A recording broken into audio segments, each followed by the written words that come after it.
How's it going, everybody? I'm here today again with Dr. Ted. That would be me. There we go. We tried to film something last week on proton pump inhibitors, but you know Facebook, it likes to crash. I didn't know that was a thing. I didn't know Facebook could crash. So last Wednesday it went down. We filmed something, and to our dismay, nothing showed up. And it was gold. I'm telling you, it was gold. This is going to be terrible today. It was gold the other day. So today we're going to talk a little bit about proton pump inhibitors. We use them for acid reflux. What's GERD? GERD's another word for it. Gastroesophageal reflux disease. There we go. Barrett's esophagitis. You got any more? Heartburn. Heartburn. Pyrosis. Dyspepsia. Pick one. I like them all. They all sound pretty fun. Yeah. They all sound like a nice, really expensive meal at some Spanish restaurant. And that sounds like money to doctors because they can fix that. Well, not really. They can treat a symptom. Food can fix that. Food can absolutely fix that. So what are some of the ways that these are treated by the medical establishment? Okay, so the proton pump inhibitors are basically going to inhibit acid production, which is essential because if you don't have acid in your gut, then you can't absorb minerals. So normal digestion as you eat, food going down the esophagus stimulates hydrochloric acid production that decreases the pH in the stomach, makes it very acidic, like 1 or 2, and then that acidity triggers this sphincter over here to open up, and then motility pushes everything out of the stomach, and then you stop eating, the pH comes up, the sphincter closes, and that's normal digestion. But because we have such a crappy diet and we have so many nutritional deficiencies, the hydrochloric acid doesn't get released. So we eat and eat and eat, and everything just sits in the stomach, and it will sit there because the pH never drops and the pyloric sphincter doesn't open up, and everything will sit there and ferment and rancify and putrefy and create acids of its own, and that's what we rift up, and that is what causes the heartburn. Yeah, and those are a different type of acid, right? Absolutely. Our body does not like those. Not the good kind of acid that you need. So okay. Even apple cider vinegar will help in that situation. That'll give you a real good idea if it's simply a hydrochloric acid problem. But what the proton pump inhibitors will do is they shut down all of the acid production. So then when you have no acidity in your stomach, you can't absorb any mineral.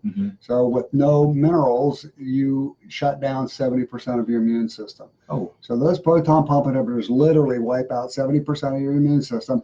Not only that, but your heart loves calcium, the bones love calcium, you need calcium for muscle contraction, immune response. So if your body can't absorb calcium, your body says, hey, we know where Mike keeps a lot of calcium, and let's go get it.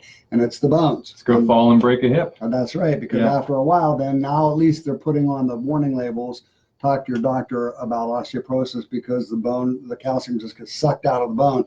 But then they're going to give you a Fosamax or Actonel or Beniva or Reclass, and that has an increased incidence of osteonecrosis of the jaw, increased rate of femur fractures, but the bones look nice and thick on bone density. However, that's still a bad deal. And now, with all that you said, it would lead me to believe that we should be on these things for long term, right? What, the proton pump inhibitor? Yeah. Absolutely. Because I want to go into orthopedics, so I want you on a proton pump inhibitor. So we know that so many people we know are on these medications for extended periods of time. I'm talking years, and all the literature doesn't know any further past 6 weeks.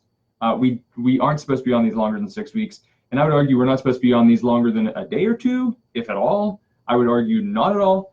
But I wanted to touch back to something that you said about when we take these proton pump inhibitors. Can't say it, saying a lot of bad things there.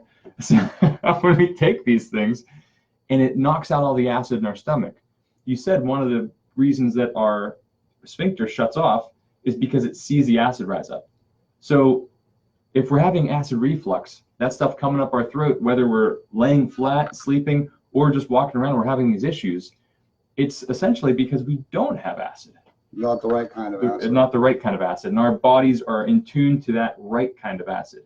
And the wrong one just doesn't set off that. Yeah, so try a shot of apple cider vinegar. Get some Bragg's apple cider vinegar with the mother, that milky stuff, and just hook down an ounce of that or mix it with some water and try it out with meals. But that's a far better answer. And you can find that almost anywhere. I mean, we're local in the Pittsburgh region in Ohio, and it's Giant Eagle, Walmart, Costco, I think has. I mean, everywhere you go, you can pay 3 times the price at a health food store. Don't need to do that. You can just buy it for cheap at the local grocery. And with that, I know you've said before that 2 things might happen when you take apple cider vinegar. What are those 2 things? One, okay, it's either going to make it better or it's going to make it worse. So if it makes it worse, then you're going to want to look him up and say, why did you suggest that? Actually, that means you just got irritation in the gastric mucosa, and the acidity is going to make that worse. So you may need something different, maybe a pancreatic enzyme, something to promote digestion without being so abrasive. But that's, a short-term product, because your stomach should be able to handle that very acidic environment, 1 to 2, and in the course of 4 to 6 weeks, if there's an ulceration or inflammation, that will heal on its own. And once that occurs, then you can go back to the apple cider vinegar or something like Zypan, which is made by Standard Process. That's a absolute phenomenal product for digestion. It's the single best digestive aid that I'm aware of. And Zypan's in hydrochloric acid and what some else? other digestive enzymes that are in there. And so something you want to chew up. Yeah, because not everybody wants apple cider vinegar. So I don't mind it, but that's not for everybody. So if you do the apple cider vinegar test and it works, hydrochloric acid, a generic, I mean, that would be a generic name for it, would be something that could benefit. Dr. Ted here can, he tests each thing with your body. So that's a beautiful thing about it, is he might have 10 different types of enzymes and acids back there in the office, and he'll test me for all 9. 9 of them won't work, and then the 10th one will be something that my body shows that it's a positive test for. And it's not an invasive test. It's right here in the office. He uses muscle testing for that. Are there any things in the diet that we can just remove that will help with? Refined carbohydrates. Yeah, refined. So that what would be refined carbohydrates? Apples, cookie, or not apples. Not apples. Yeah, I'm sorry. Cake, candy, cookie, bread. Pasta, anything that's been manufactured or processed. Sugars and flours. I always tell people, do you think you can make that in your kitchen? Like the flour. Do you think you can process the flour in your kitchen? Do you have the 1 month it might take you to handpick all of those grains to take them back to your kitchen, then dry them, then do all these different things that it might take you to get them into flour? Are you willing to do that? Probably not worth eating it then. Same thing with sugar. If you know how to process sugar, great. Eat it, because it's going to take you a lot of work to process that sugar. You're going to work your butt off doing it, and probably be healthier for working it, and then you're never going to want to make it again. Yeah. So we should be getting about 2 to 4 pounds of sugar per year, and the average American gets somewhere between 150 and 180 pounds of sugar a year. Wow. Is that added sugar? Or is that's just sugar? Just sugar in general. It would be fruits, added sugars, all kind of things. Yeah. So to prevent the heartburn, though, the more natural you're eating, the more raw. So the foods will retain all the enzymes. Meat, try to keep it medium or less. And some people I know might eat it raw. I'm not going to tell. I eat sushi. That's as far as but I'll just pull out the lamb right out of the fridge and cut a slice off. Oh, so good. It's so good. Tartare. If you've ever been to a nice steak restaurant, order beef tartare, and it will change your mind on the way beef should be served. That's a seafood restaurant, right? Tartar sauce? Tartar sauce. Tartare. Tartar sauce is probably something to avoid based on the sugars and the processing. But so we don't want to take up too much time, but we just wanted like I said, it was gold the other day. We just crushed it, and Facebook decided not to.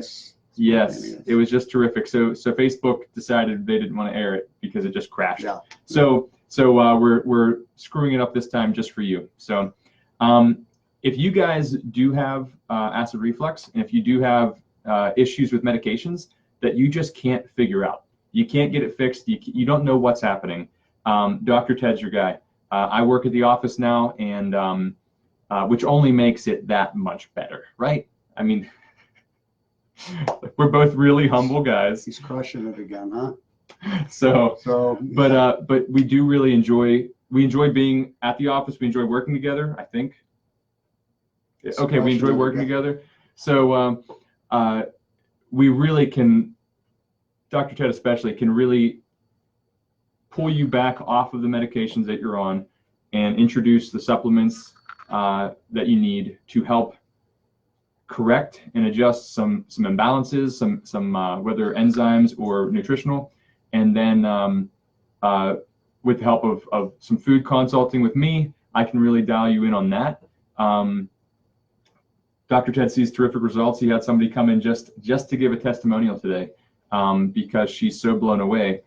She wouldn't leave. She just kept telling me and the other staff members all the things he's done for her. He just walked away because he didn't want to hear it anymore. He's I make fun of him for being humble. He actually is humble. So but it's I told you.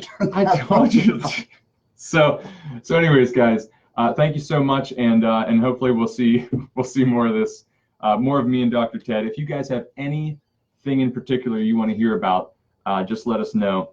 And hey, Chris, thanks for chiming in, man. We'd like to hear from you too. Chris is a good friend of mine down in Richmond. So hi, Chris. But yeah, so anything you guys want to hear about, we're going to be doing this a lot more often. And tune in over at East Liverpool Family Practice on Facebook. Dr. Ted does Dr. Ted Talks. We're doing those every other week, and those will be on different topics as well. Anything you guys want to hear about, let us know. Have a great day. All right, guys. Bye.